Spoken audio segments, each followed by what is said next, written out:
Hello my friends, today I have a super fun video for you, and that is 8 myths about photography. My name is Olivio, I'm a professional designer from Vienna, Austria, and I want to thank all of my Patreons who support me and make these videos possible. Let's get started.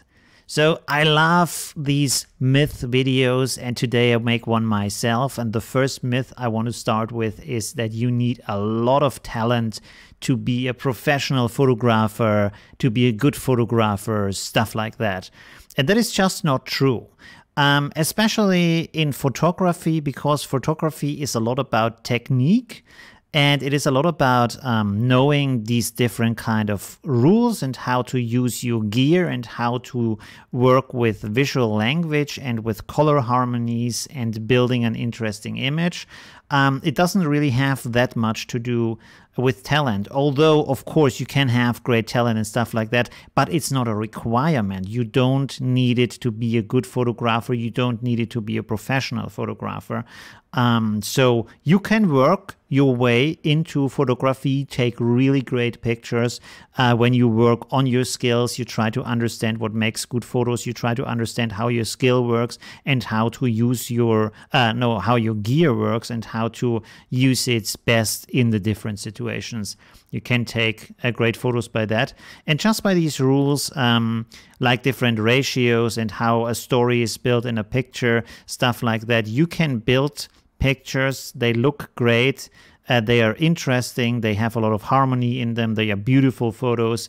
All of that can be built by knowing the right knowledge and applying your skill to it. And you don't ever have to think, well, I don't have the talent, I shouldn't get started. If you want to do photography, get into it, read about it, look what photographers do that you like, and learn what they are doing the right way. And that's the best thing you can do. Okay, so don't get put off by a talent requirement, stuff like that. Okay, so the second myth is you need really expensive professional gear to become a professional photographer, stuff like that. This is also not true. If you have a camera and you feel comfortable with it, and I would say actually, if you even just have your iPhone, you can be a professional photographer, because what does it mean to be a professional photographer? If you are on Instagram, for example, you have a huge following, you make money with your account, and there is photos on these accounts which you are famous for, and you take them with your old iPhone, well, then you're a professional photographer. You don't need a $5,000 camera and a studio and expensive equipment and all that kind of stuff. Or if you find people who say, hey, we really like your photo style, we want to pay you. Please come to our concert, please come to our, I don't know, photograph our fashion, photograph our band, photograph whatever, our birthday or whatever it is, and they pay it for this, then you're a professional photographer no matter what your equipment is. So you don't need pro equipment. Don't have a fear of needing that equipment. If you find people who are willing to pay for what you do, then that means you're a professional. That's a definition. The professional just means you get paid for what you're doing. The third thing, that's a fun myth, is you can't take a low light picture without a tripod. And in a lot of cases, a tripod is very useful, but often you don't have it with you. And I have a super cool trick for you, what you can do instead. So what you're doing is this. You roll up your jacket and you put your camera in there and set it to a self timer and try to find the right angle so it's photographing what you want to have. You don't really, in some cases, you don't have much control over the exact area that you're photographing, so that might be a bit hard to get the right shot. But when you put it in there and then you set it to the self timer and just leave it there on its own, it's going to take a photo, and because it's inside of the jacket, it's not going to move. So even in the night, you can take an awesome picture without any kind of a tripod, just by using your jacket or any other thing where you can lean your camera against so it sits secure. And that's important. Have your camera somewhere where it sits secure so it doesn't roll off or get destroyed in the process or get hurt in the process. Okay, so let's go for the next point. Myth number 4 is a professional camera, a really expensive DSLR camera, makes better pictures than a cheap DSLR camera. And a lot of people I know, they save up for this really expensive camera and hope that the photographs will be a lot better. And that is actually not true, because it's not really that much about the camera. The reason why these cameras are more expensive is because they are more sturdy. They are built to work with other professional equipment, like your flashes in the studio, stuff like that. So they interact better with other gear, and they are built in a higher quality. But you can take the same pictures with a normal camera, a cheap user camera. And what is actually more important than the camera for good photos is that you have good lenses. So the first thing you should buy is professional lenses and not a professional camera. And professional lenses can be expensive, but when you figure out what you actually want to photograph, you can get one lens for that purpose. So you can say, for example, you are mainly into macro photography. Well, okay, then maybe spend $500–600 on a professional macro lens, and you will see that you take a lot better pictures with the very same camera, just because the lens is a lot better, because the technology and the glass and everything in the lens is better. And photography is about light. The sensor is like just picking up the light, but how well the light comes through the lens is really important to how good the photograph looks. So this is the important part about that. Okay, and now comes myth number 5, which is again about professional cameras, and again about the argument that they take better pictures. And I have here 2 cameras. So here you can see this is a Nikon D3500. This is a normal consumer camera. And here we have the Nikon D850. This is a professional camera, costs about $3,000 or something like that. And when you look at the camera, what you see first is, with the consumer camera, you have all these programs here. So there's auto, then there is macro, there is a sports, there's a night shot thing here. You have effects, and you have all these kind of settings. And when you look on the professional camera, you have none of that, because they don't have these programs on them. So the thing is, if you think you're gonna take a lot better pictures with the professional camera just because it's more expensive, the problem will be for you that you buy this camera, you unpack it, and you suddenly realize you have no idea how to use the camera, because here the camera has a lot of programs in there that support you with taking great pictures. And there you have the professional camera, which expects from you that you have all this knowledge on your own, and you have the experience and the skill to work with this camera and to do the right settings for the right situation. So this takes a lot more experience and skill. Not talent, by the way, experience and skill to work with this camera. So don't expect just because the camera is expensive that you will take a lot better pictures. It's quite the opposite. When you suddenly jump from this camera to that camera, you will, for at least the first months, take a lot worse pictures because you just don't know how to use the camera. Okay, so let's go to the next myth. And this is something that people are raging about, which is always fun to me, I have to say, and that is you have to print in CMYK. That's myth number 6. And now I will go to, this is the website of Canon, who make your printers. You can see here is a print cartridge for your home printer. We are talking about home printing machines right now. And of course they print in CMYK from the cartridge. The machine prints in CMYK, but your file should not be in CMYK. It should, quite the opposite, be in RGB. The reason for that is down here in the text.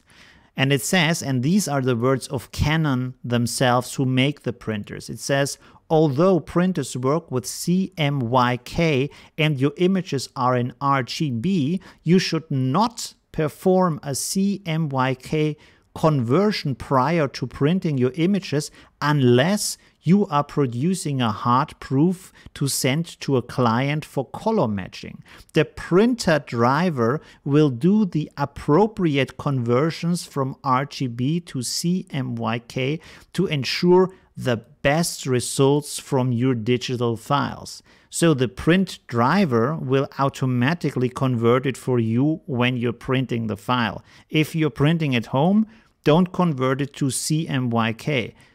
If you do a professional print with a print company, then you have to convert to CMYK. But at home, you shouldn't do that because the printer doesn't expect it and the printer doesn't want it. The printer does it on itself. The home printing machine, by the way, like I said, the home printing machine you use at home, you use these cartridges and stuff like that, they want RGB files. Okay, so let's go to the 7th myth, and that is we can just do it in post. And this is something, a line you often hear on TV shows and stuff like that. We do it in post. Well, the thing is, and this is especially true for sharpening your pictures, you have to have the best pictures you can take. So rather take, if you, for example, have a shot like this here where he's sharpening this these scissors, take 10 pictures. Don't just take one, and then try to find the sharpest picture of all of them and the best picture, and have the best material you can have. Because although you can do a lot of stuff in post, you can't fix everything, and you will only have a really great end result when you start with the best picture you could take in that situation and then adjust it and edit it in post. But just thinking, well, I can sharpen it in post, I can just take the picture now. Don't think like that. If you're unsure if the picture is sharp or not, if the picture is the quality or not, rather be on the safe side, take 3, 4, 5 pictures of the same situation and then just use the sharpest picture. So yeah, don't rely on you can just do it in post. Okay, on now we have the 8th myth, and that is megapixels. And also this idea of you need to have the highest megapixel count that you can have to take great pictures and stuff like that. It's also not true. You don't need these high, super high megapixel cameras. So for example, the Nikon D7200 is like, I think a lot of consumer cameras right now have 24 megapixels. So that's a max resolution of 6000 by 4000. And when you go here to this website that calculates paper sizes, you can see here, if you would print A3, so you have the normal, like when you write a letter, the normal paper is A4. I think in the US the size is a little bit different, but A4 should still be like a size that you know. And A3 is just a double of A4. So if you put 2 A4 pages next to each other, that's A3. And you can print in that huge size comfortably, you can see here from the resolution pixels, with 300 dpi. And the interesting thing is about pixels, the bigger you get with your print, so for example, if you would print an A0, which is like the size of an advertisement, you can see here, no, actually you can't see the millimeter size here. Does it say millimeters here somewhere? I don't think it does.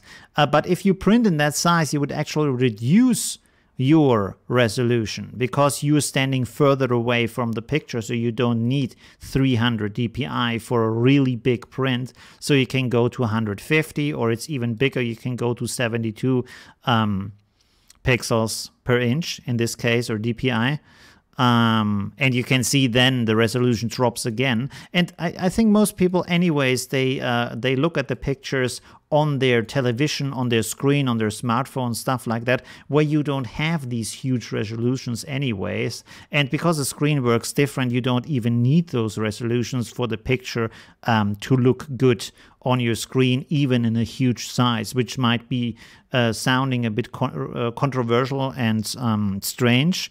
But on a screen, it just looks better with even a smaller resolution than with a print. So yeah, I don't think you need it, and it doesn't really have anything to do with the quality or the look of the picture. You can do, I mean, when you look here on this website, this is presented in a small resolution, of course, because it's on a website, and it still looks amazing, and it doesn't really have anything to do with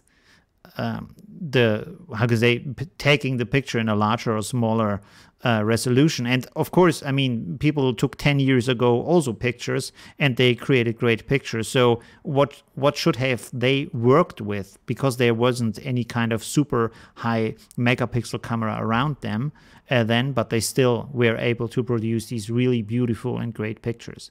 Okay. So these are the 8 myths about photography.